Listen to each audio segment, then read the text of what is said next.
Part A. In this part of the test, you'll hear two different extracts. In each extract, a health professional is talking to a patient. For questions 1 to 24, complete the notes with information you hear. Now look at the notes for Extract 1. Extract 1. Questions 1 to 12. You hear a physiotherapist talking to a patient called Martin Gregory. For questions 1 to 12, complete the notes with a word or short phrase. You now have 30 seconds to look at the notes.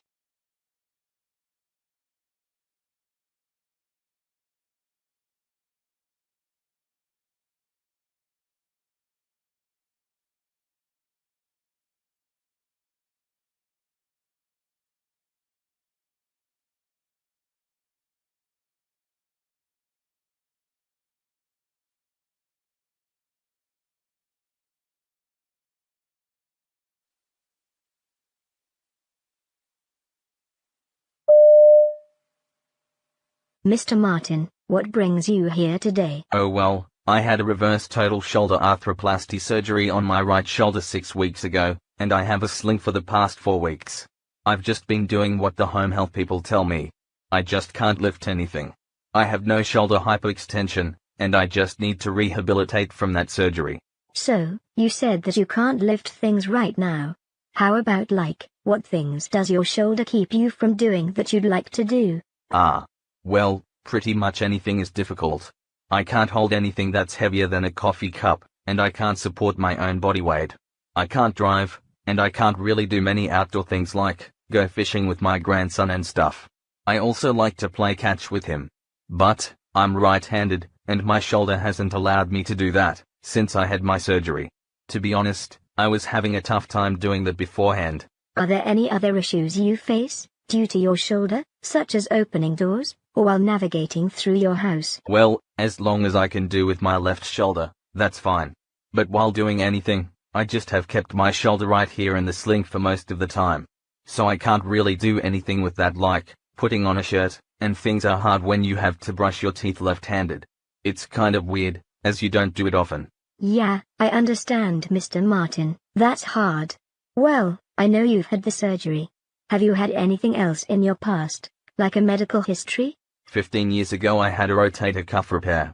I have played a lot of tennis in high school, and in college, and I think doing all of that really put a lot of stress on my shoulder. So I had surgery on that, and then the past year, I have had increased pain, weakness and loss of range of motion in the shoulder here. Now, I want to know more about your past. Do you drink? I have a beer every once in a while. Okay. How many times a week do you drink? I just have a couple on Saturdays. Okay. Do you smoke cigarettes? I don't. I used to, but not anymore. Okay, I'd also like to go through some other details, just to make sure everything else is fine. Have you had any history, or currently any problems with your heart? I do have hypertension, but I take medication and that seems to take care of it. What medications are you taking right now? I'm taking 2 medications with some goofy names, NSAIDs and Tenormin. Okay, those are anti-inflammatory drugs. How often you take them? Well, I'm supposed to take NSAIDs, 1 a day for pain, and Tenormin, I think twice a day. Do you live with your family? Yes, with my wife Gretchen. What is your occupation? I was a school teacher for 28 years. So now, I mostly do stuff for leisure. Okay, how much did you exercise before the surgery? You know, I tried to get out, and we have a little dachshund, so I would get out and walk him every morning. I take him down to the high school, that's down from the house, and we do about a half mile on the track every day. It helps to kind of keep me limber. Yeah, that's pretty good exercise. Now that you are moving a little bit, what do you think the pain is at right now, on a scale from 0 being no pain, 10 being the worst possible pain imaginable? It kind of fluctuates. But, I would say most of the time, it's right around 4. Okay, and does it ever get worse? In the mornings, it's a little stiff, and that's probably the most painful. Sometimes, if I roll over in my sleep, and that doesn't feel very good.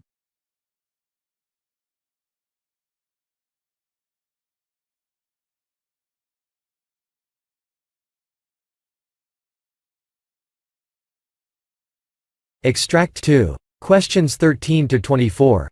You hear a dietitian talking to a patient called Naomi Myers. For questions 13 to 24, complete the notes with a word or short phrase.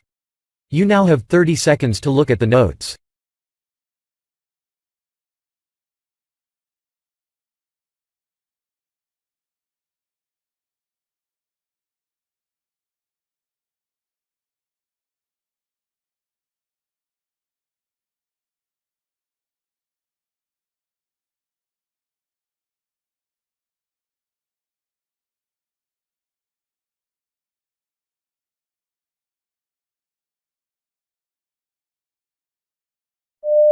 Hello Naomi.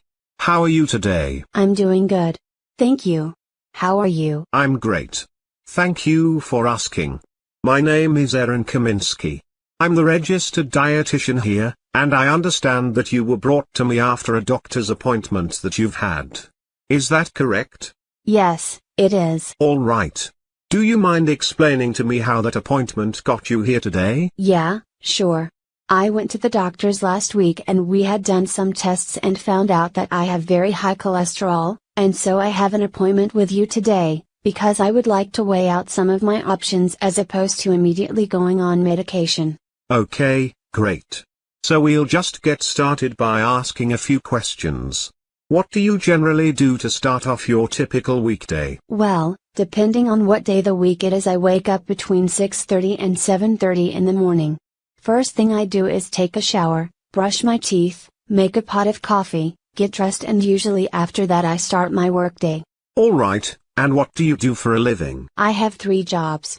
On Mondays and Tuesdays, I do toxicology at County Medical Examiner's Office for postmortem there. The rest of the week, I work as a lab technician at Belmont's Hospital. After an 8-hour shift each day, I go straight to Ruby in downtown, where I work as a bartender and a server. Wow. So you definitely are keeping busy throughout the week.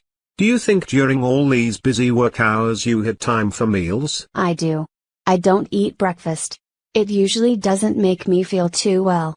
I have my coffee as my breakfast.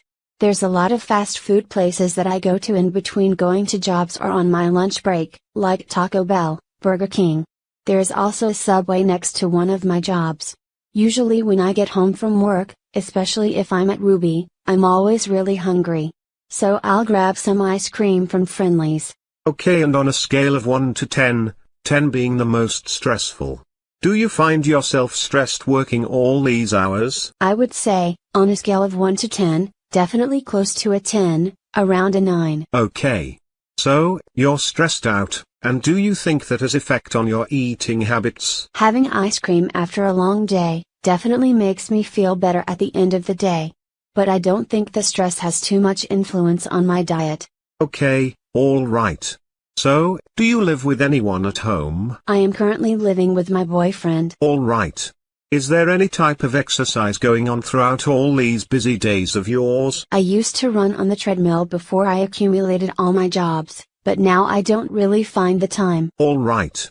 Does anyone in your family have high cholesterol as well? My dad is on medication for high cholesterol, and a lot of his siblings have high cholesterol. So, it's kind of in the family? Oh yes.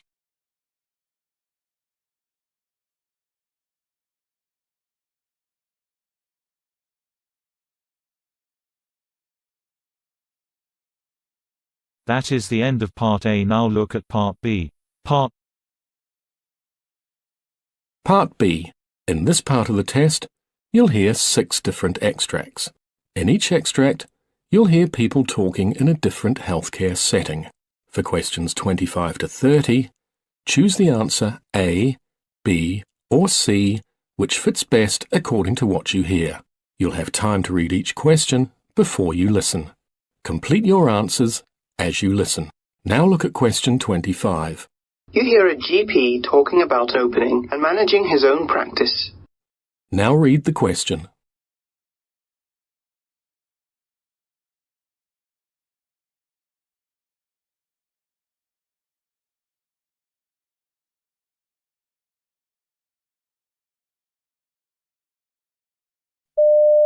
Well, it was always my dream to open my own practice. I really got into medicine to develop a close relationship with my patients that will allow me to have a positive impact on their health and quality of life.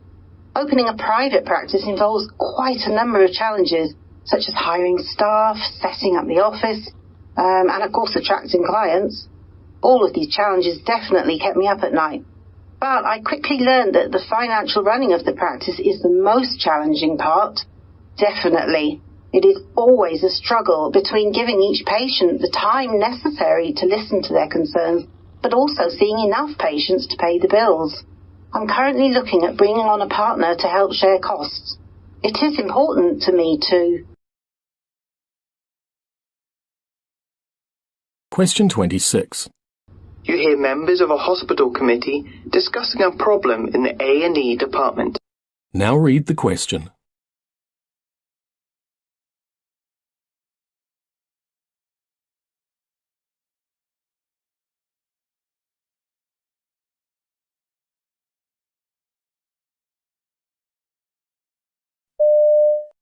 Attention everyone. Next on the agenda is the gap in care for patients presenting in the A&E department with acute mental health crises. Joanne, can you tell us more about this problem? Why, yes, of course. As we have all experienced recently, we're receiving more and more patients presenting with acute mental health crises. This has brought problems for our department because we're not set up to deal with mental health issues. For example, most of the staff have not undergone specialised training in mental health, and many doctors do not feel comfortable referring to the psychiatry department.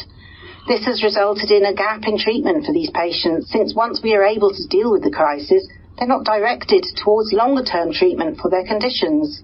Then the cycle continues as we see the same patients come into the A&E frequently. These patients...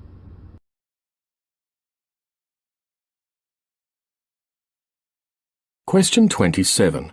You hear a surgeon and an internist discuss a treatment plan for a patient. Now read the question.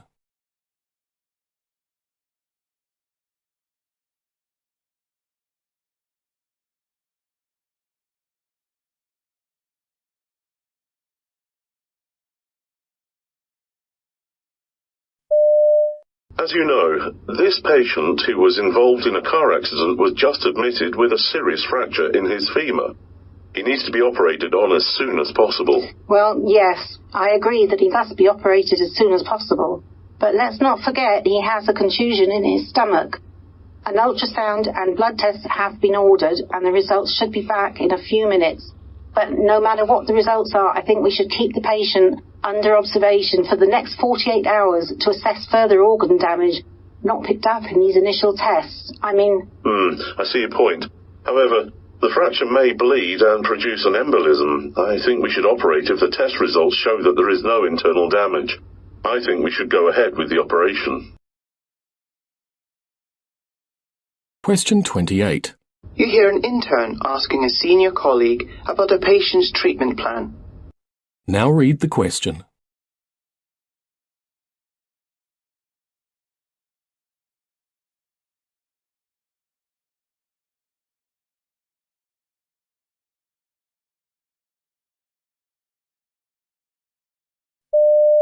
I noticed that Mr. Harris has not gotten out of bed since surgery.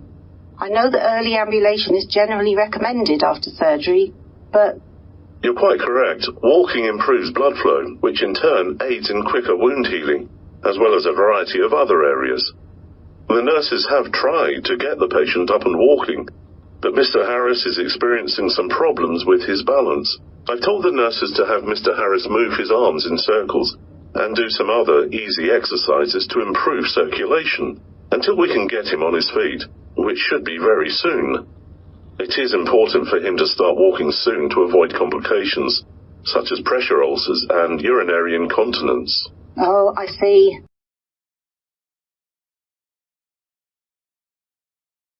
Question 29. You hear a nurse talking about a new program to be introduced on her ward. Now read the question.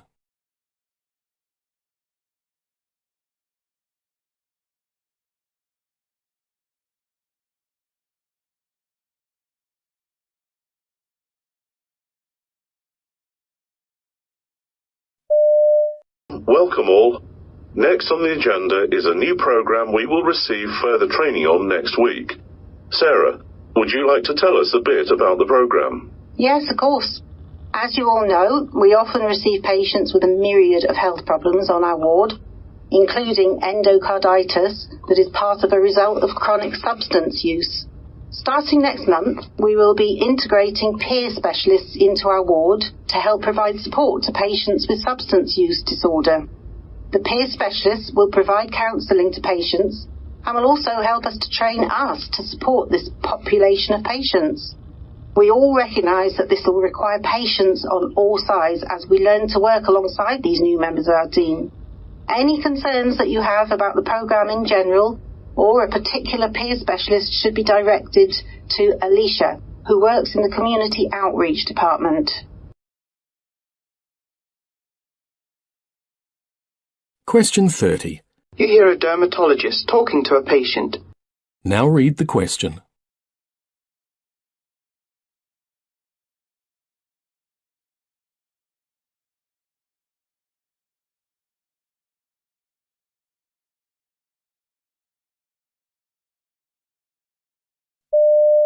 Hello, so what seems to be the problem? It's so embarrassing. I have the skin of a teenager, not a 35-year-old woman. I've tried every face wash on the market, but nothing has worked. Okay, let's see what we can do. When did this problem start? Well, I've always had problems with my skin, but it started to get really bad about 8 months ago. Any changes in diet or new medications? I have started to eat less meat and more vegetables. Also, I stopped taking birth control pills about a year ago, and now I'm on injectable hormone treatments. My husband and I are trying to conceive. Congratulations on the healthy changes in your diet. While diet can have an effect on skin, that doesn't sound like what is going on here. Depending on what injectable hormone you are taking, acne is a possible side effect. Other side effects include headaches, bloating, and weight gain. Another factor is that you stop taking the birth control pill, which is often prescribed for acne. This change, along with your fertility treatment, is the most likely explanation for the increase in your skin problems.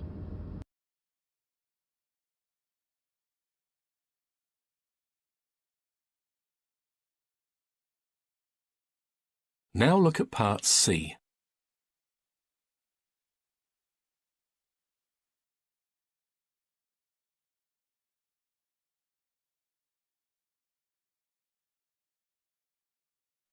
Part C.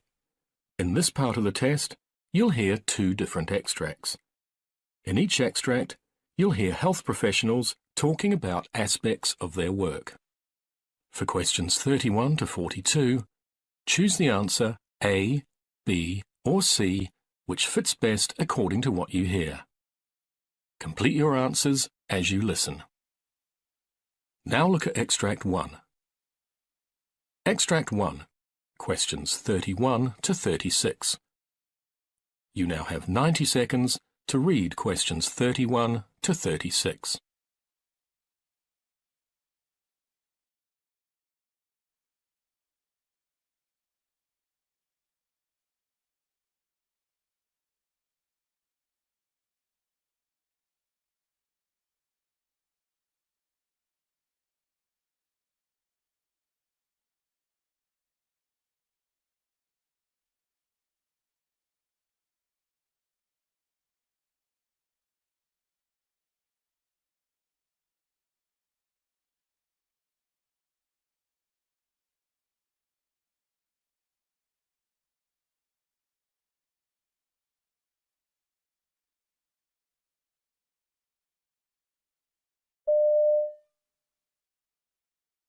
One of the lead researchers, Dr. Larry Apple, who specialises in testing diets.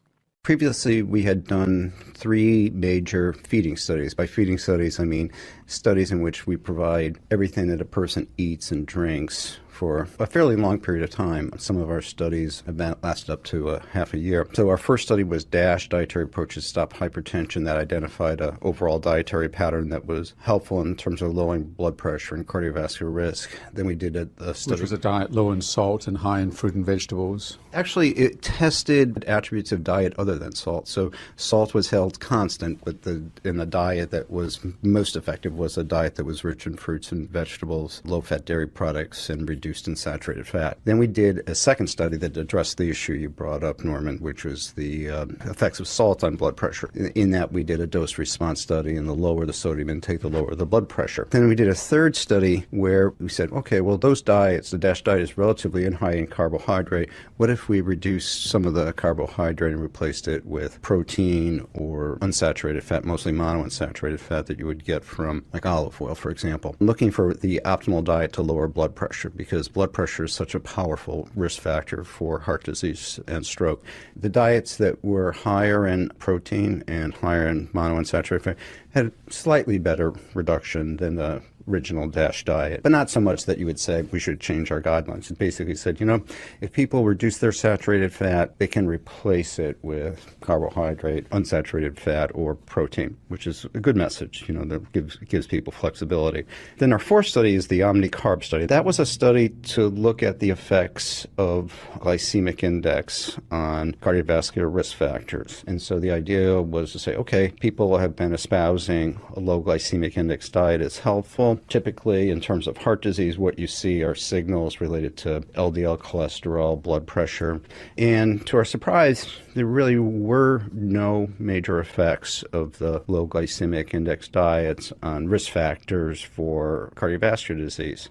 So if you were a participant in our study, you would have been randomized to a sequence of 4 different diets. So one, you were your own control because you went through all 4 diets right, yourself. So you could compare your effects on one diet to your effects on the other diet. So here are the 4 diets. One is high carbohydrate, high glycemic index. That's what we said was our sort of control diet. Then high carbohydrate, low glycemic index.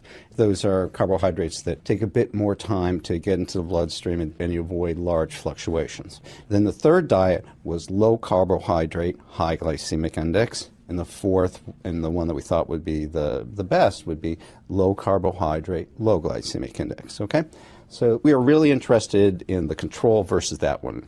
Now, each of those diets, by the way, were fed for 5 weeks. People consumed all 5 weeks of the diet, and then we measured very rigorously, the risk factors, lipids, blood pressure. We measured insulin resistance as well, and we really did not see any benefit from the diet that was low in glycemic index. And wasn't there a bit of harm from one of the diets? I was agnostic on this one. I wasn't quite sure what the direction of the results would go, but I thought that if anything, there would be a signal of benefit. And actually, there was a bit of a signal of harm. It was one of the diets that had the low glycemic index.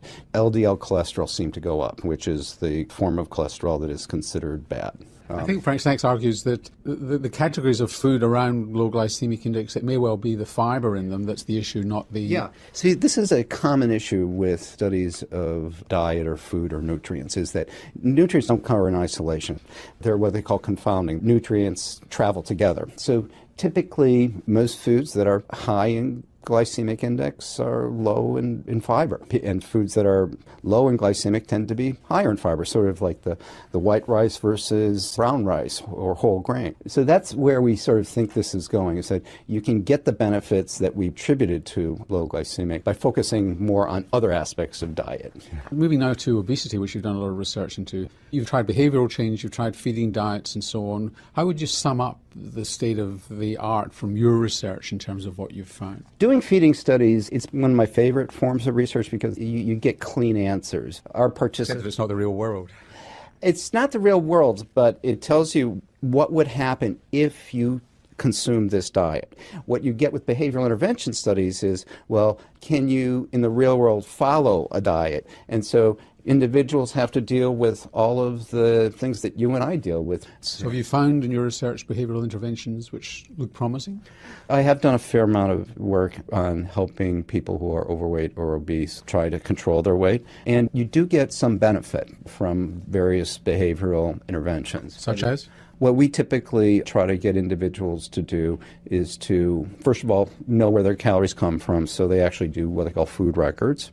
So some individuals, it might be sugar-sweetened beverages, other people it might be large portion sizes, other people it might be frequent eating across the day. And then what you do is, working with a counselor, you identify types of foods, episodes of calorie consumption where you can pull back and where you can make substitutes and do things that are feasible. The challenge is that in order to lose weight, you have to have pretty big calorie deficits. So people typically say in order to lose about a pound every other week, you need to reduce your calorie intake by 500 calories per day. To do that, you really need to track your weight, track your calories, and so we actually embed in most of our interventions now tools to help people self-monitor.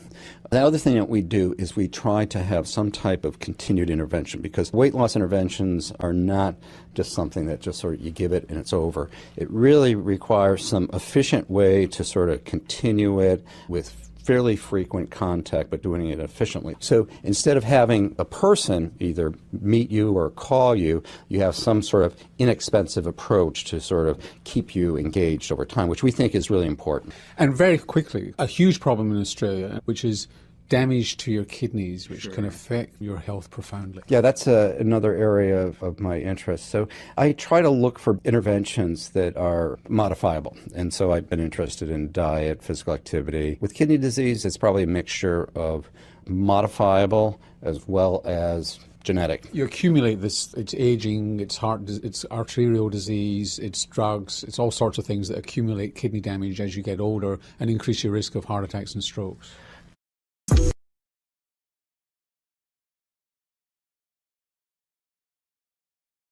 Aging represents the cumulative burden of exposures or bad things that have happened to us over time. So if we're consuming foods that damage, our arteries or kidneys over time, that'll progress. Now I don't want to dismiss the effects of diet. There have been other investigators who have focused on diets rich in fruits and vegetables, and there might be a benefit in terms of what we call acid-base balance, where we're providing some what we call bicarbonate, which is a base, that actually helps to preserve kidney function. It's early evidence. I think there's a good signal there. But there's something going on. I can tell you that just in this community around Hopkins, very high prevalence of chronic kidney disease, proteinuria, which is a manifestation of kidney disease. And many of us think that it's something about the environment, and I personally think it's an adverse diet that is actually contributing to it.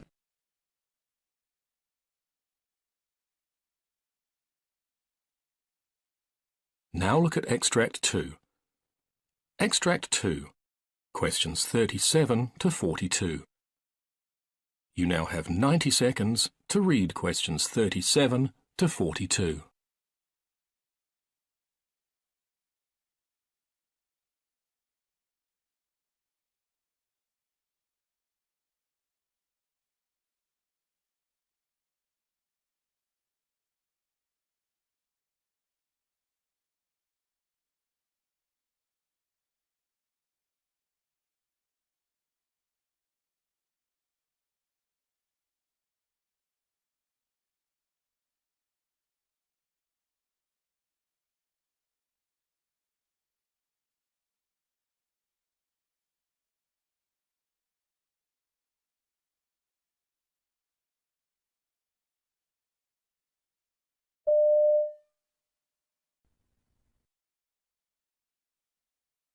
Dr. Catherine Fournette. Some of the numbers we're reading are really kind of shocking. I was reading that the number of unresectable liver cancers has actually grown by 115% in the past decade. Why are we seeing some of these numbers rise when it comes to liver cancer? So liver cancer, or cancer that starts in the liver, is really caused, most patients who have liver cancer have underlying liver disease or cirrhosis of the liver, scar tissue in the liver. And we're seeing more patients with fatty liver causing cirrhosis and an increase in liver cancer because of that. And then also still seeing a lot of patients with hepatitis C developing liver cancer, even though we've got great treatments for that virus as well. So a lot of times people connect liver disease with people who drink excessive amounts of alcohol. But as you're saying, hepatitis is a factor here, and we're seeing it in more people that maybe aren't abusive of alcohol. Absolutely. Alcohol isn't even the most common cause for cirrhosis. The most common reasons really is fatty liver, which is associated with diabetes, high cholesterol, obesity, and the metabolic problems that we're seeing on the rise as well. And then viral hepatitis is the second most common common. Wow. So when we're talking about treatments of liver disease, liver cancer, there's really not too many options out there. What are we looking at as far as new treatments and treatments that have been shown to be somewhat successful? Yeah, so when we're thinking about liver cancer, as I said, most people have underlying liver disease. So liver cancer is a little different than other cancers because we have to think about the underlying liver problems in addition to thinking cancer itself, which is why a lot of liver cancers are treated by liver doctors and not necessarily cancer doctors. So most of the time, the best treatments are surgical, either cutting it out or doing a liver transplant. But unfortunately, most patients, about 80% of patients, aren't diagnosed in time to get that surgical treatment. And that's when we really are talking about the unresectable or inoperable liver cancers, where we're now thinking about the new treatments that we have available. And I would imagine, as we see with other cancers, the reason it's being diagnosed so late is because the symptoms are kind of all over the place. So let's talk about the symptoms and what those typically are for both liver disease and liver cancer. Yeah, so liver disease really doesn't cause a lot of symptoms until it's advanced, and this is part of the problem with diagnosing liver disease and diagnosing liver cancer. As I say to my patients, the liver is a very forgiving organ, so it has to go through a lot of damage before it actually causes symptoms, and that might be things like tiredness, itching, yellow eyes, swelling in the legs, swelling or water buildup in the abdomen, and confusion and not thinking clearly. Those are some of the advanced symptoms that we see. But when it's early liver disease, we really don't see a lot of symptoms at all. Liver cancer is the same way. So if you think about the liver, it's about the size of a football. We want to find a cancer when it's the size of a golf ball, and you can hide a lot of golf balls inside of a football without having any symptoms at all. So when somebody has liver disease, it's important that we actually do screening for liver cancer, and we check them every 6 months with lab tests and imaging tests, an ultrasound or a CAT scan or an MRI, so that we can find these cancers when they're early.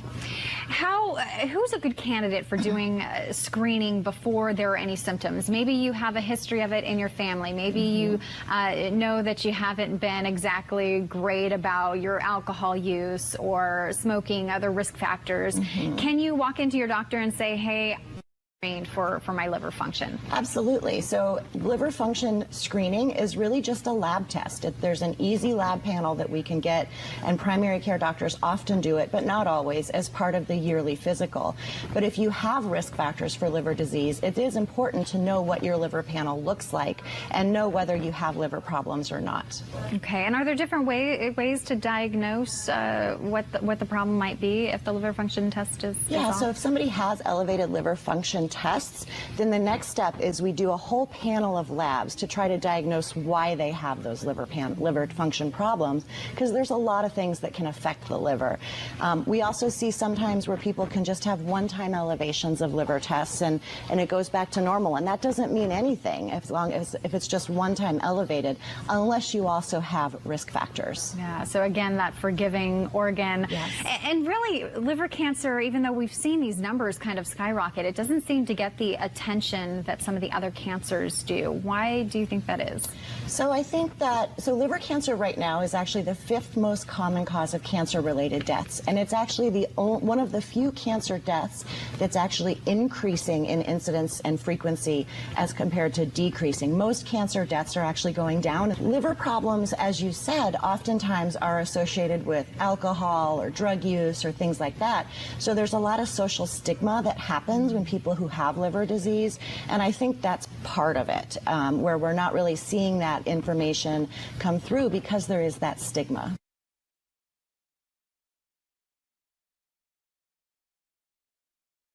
That is the end